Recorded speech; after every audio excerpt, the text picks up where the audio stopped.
So, why does it feel uncomfortable to conform? And why does being left out matter so much? That's the approach we're going to take with this. So, we do have a very strong need to belong. This can kind of get into why normative influence is so powerful. Again, why don't we just tell people that the movie sucked? Why don't we tell people that, no, I hate Wendy's and I do like Wendy's. Their Frosties are good. Humans are highly social. Group membership is very important. We are social creatures. Ancient psychological mechanisms drive us to be social. So exclusion feels consequential because historically speaking, it was, and it meant our survival or not. So social exclusion today, yes, it can cause distress, anger, sadness. It threatens our self-esteem. We have a stronger desire to reconnect then.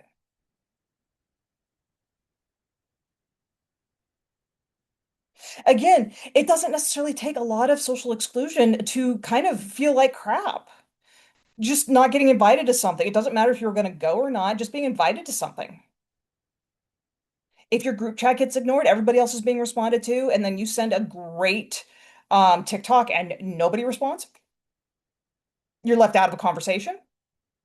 Your teammates don't include you. And again, nobody has to say literally, we reject you.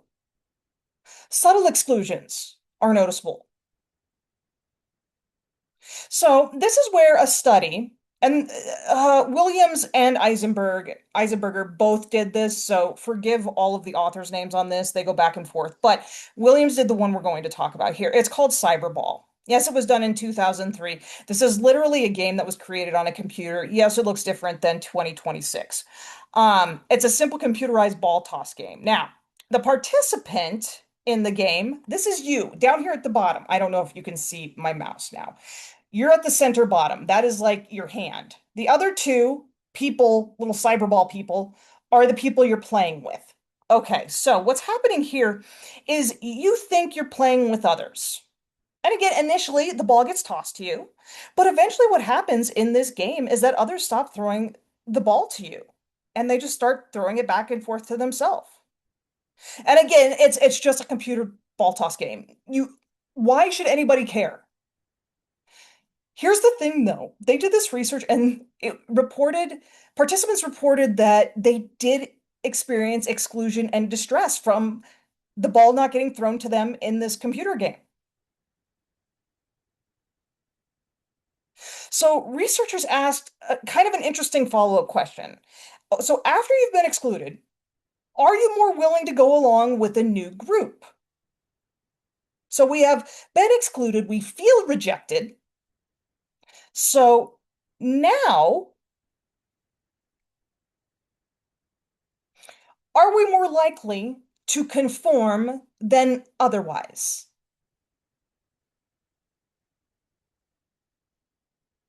And again, let's say yes. And those people that said yes, you want to regain acceptance, you want to reconnect, you don't want to be rejected again. Or people might be like, no, I got rejected. I'm not going to try to conform more.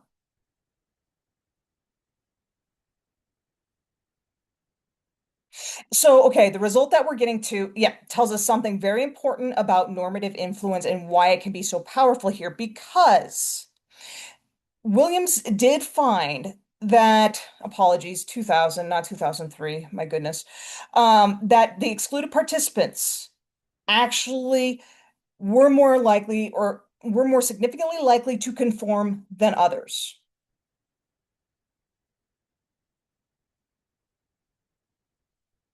Apologies for a second. Meeting conversion. Okay. So, yes, people were excluded. They experienced a need to connect theoretically. Thus, they were more sensitive to group norms, and as a result, were more willing to conform to those group norms. So, exclusion might actually activate something broader. Aside from rejection, it might actually activate a need to reconnect and restore that belonging to a group. And so maybe normative influence does make more sense because social rejection is not psychologically neutral. It is distressing. And that distress can drive somebody to even seek to conform. And so places this might actually be applicable. New schools, new teams, workplaces, friend groups, colleges. And somebody who feels socially disconnected or hasn't connected yet in general, they might enter a new group. They might be especially motivated to fit in, adopt norms, and avoid disagreement. So maybe they might be willing to do things that they wouldn't otherwise do. But I do have to say, this does not mean that everybody that is excluded or is nonconformist is going to conform. It's just that it is more likely. So here's the thing, okay? So the group itself, that is individually. Now, the group itself also matters. Some groups do create much more conformity pressure than others. So let's go there. So this is a picture of very happy Nazis. Yes. Okay, so let's look at this. So when does conformity increase? These are characteristics of groups that researchers have found that actually enhance levels of conformity. That is literally why I put a picture of like a Nazi rally. High levels of conformity at Nazi rallies. So the first one is unanimity. Everybody agrees. Yeah, pretty sure, for the most part, if not, there's a lot of normative influence. This isn't the famous picture, but okay, there's a couple faces like she looks like she's questioning it a little bit, but might have just caught her at a bad moment. But in general, most people at Nazi rallies, they're going to agree with the movement. Okay, the group's large enough. So pressure increases as the group grows up to a point, of course. So again, with group size, in regard to one person, if it's one person, it's easier to resist. Two, there's more pressure. Three, substantial effect. And again, it will eventually level off. Like 1,000 people is not going to increase it by 1,000%. But as group pressure increases, so does the pressure to conform. And the importance of the group. Okay, so we value membership and acceptance. So again, let's talk about the Nazis. Yeah, pretty sure with a lot of the Nazis, it was important to be a part of the group. Not only, well, partially because of acceptance. Your neighbors were probably part of the group. Your survival might have been associated with being part of the group. So yeah, a lot of people did value that membership and acceptance when it came to Nazis. And the situation is maybe uncertain as well. And that we're less confident in our own judgment. Nazi Germany might be a good example of that, in that you're really not sure what you're supposed to do. Who else are you supposed to trust? Who else is going to help you? We just came out of the 20s and World War I and we're destitute. Who in the world is going to help us? So I guess because things are a little shifty right now, I guess it's going to be the Nazis. So as we can see here, both the group and the situation do matter. Okay, now going back to Ash and the line guy. He did find that one small change could actually reduce this pressure. One person. One, if one person breaks unanimity, conformity drops sharply. Unanimity matters immensely. So you don't need somebody to necessarily agree with your exact answer. You just need somebody to break from the group. That weakens social pressure. So what this actually does, it validates doubt. It validates that, like, okay, I'm not crazy. They might not have the right answer. I can disagree. The majority no look does not look perfectly certain. That could give me the courage to break away myself and thus other people as well. So the difference between being one against everyone and being one of two can be enormous. Okay, so a real world application. All right, in a meeting, the first person questions the plan. That makes it much easier for the second person to do it. In a classroom, you've probably been there when you're like, oh my God, I have no idea what the instructor is talking about, but nobody's asking the question. But as soon as somebody asks the question, everybody else has the same question. But one person is, we just need one person to ask. In a friend group, again, maybe there's something that really nobody wants to do and maybe is not a great idea, but nobody wants to say anything because you don't want to be the uncool person. It does just take one person to say you're like, no, I'm not into it. And you can be like, oh my God, thank God. I'm not into it either.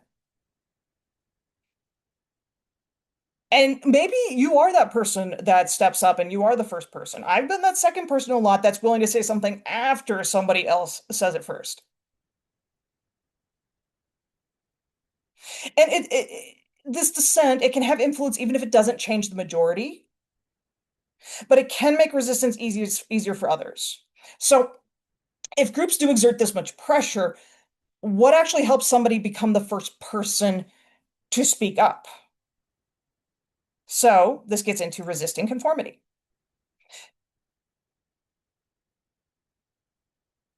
An ally, as we were talking about, which, again, one person helps the rest not walk over the cliff, so to speak. Commitment.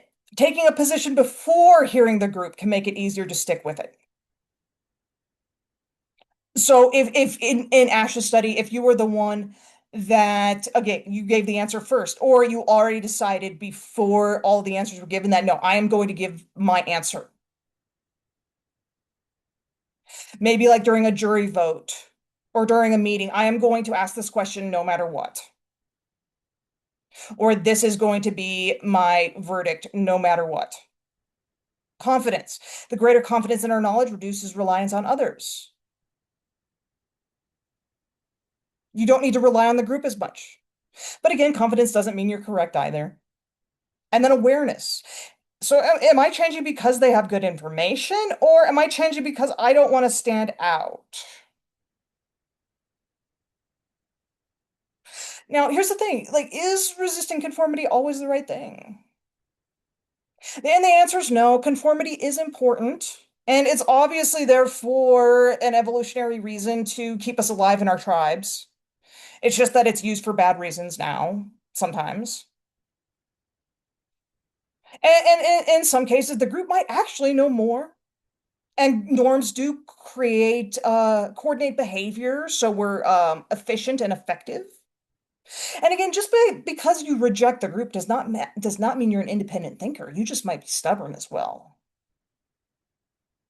The key here is that independent thinking, it's not automatically disagreeing. It's deciding based on evidence instead of pressure. So let's see whether you can diagnose what's happening in a real world situation. Okay, so yep, this is you. I didn't even see there's a glass of wine at this desk. Wow, that's inappropriate, yet here we are. Okay, we're at work. There's a fire in the background. Everything's fine, and you have a glass of wine. So you're new at a workplace. During a staff meeting, your supervisor proposes a new procedure. Now, you think there's some problems with it, maybe ethical problems, shoot, maybe safety issues, why not? But everybody else nods in agreement that this is a great idea. Nobody asks questions. You're the newest employee. The team seems very close. And you begin to wonder whether they know something you don't. So, based upon everything we just went over, what pressures are operating here? If you would like to think on your own, go ahead and do so.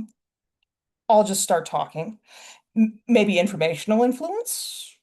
Again, maybe they know something I don't. Again, I'm a new employee. I just got here. I'm not really certain. Okay, normative influence. Again, I'm the newest employee. I think I know that this is not okay, but I do want to be a part of this group. I don't want to look like I am a difficult employee. Maybe there's some other factors that increase the conformity. Okay, unanimity. Everybody agrees. The group does matter. They seem to be pretty tight-knit. There's also uncertainty. And again, the status and newness. Now, what could reduce this conformity? Anybody willing to stand up. More information, okay, maybe like a handbook, having the chance to find more evidence. And again, maybe somebody stands up and says, and it's not you. It's not you, the new person with apparently the glass of wine. I actually have some concerns about this too. That changes the entire thing. The unanimity is broken. You have an ally. It's easier to speak. And then what if you learn everyone else has used this procedure successfully for 5 years? Now what? Now you have that informational value, and actually the group does know better. And so the goal is not to resist groups, it's to distinguish good information from just social pressure. So let's put the entire conformity story into one picture here. And then we will take a break before we start obedience. So why do we follow the group? Yes, sometimes we want to be right. Maybe they know something I don't.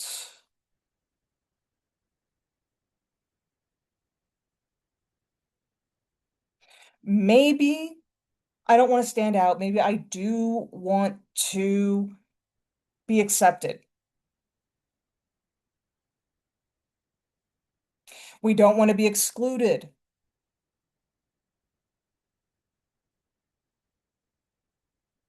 Now, just to end this, think of one situation where you might actually conform. Are you doing it because you think they're right or because you don't want to be different? And again, both can actually be true. Just mull that over in your head. But everything we've talked about today involves influence from a group, right? Okay, that elevator that we started with group, Sharif group, Ash group, workplace group. But what happens when the pressure doesn't come from a group? What happens when it comes from one person that tells you what to do and they have authority over you? So here's where that's where we're going to go with this next, because conformity asks, will I follow the group? Obedience asks, will I follow an authority? And so when we return, we'll go ahead and talk about obedience.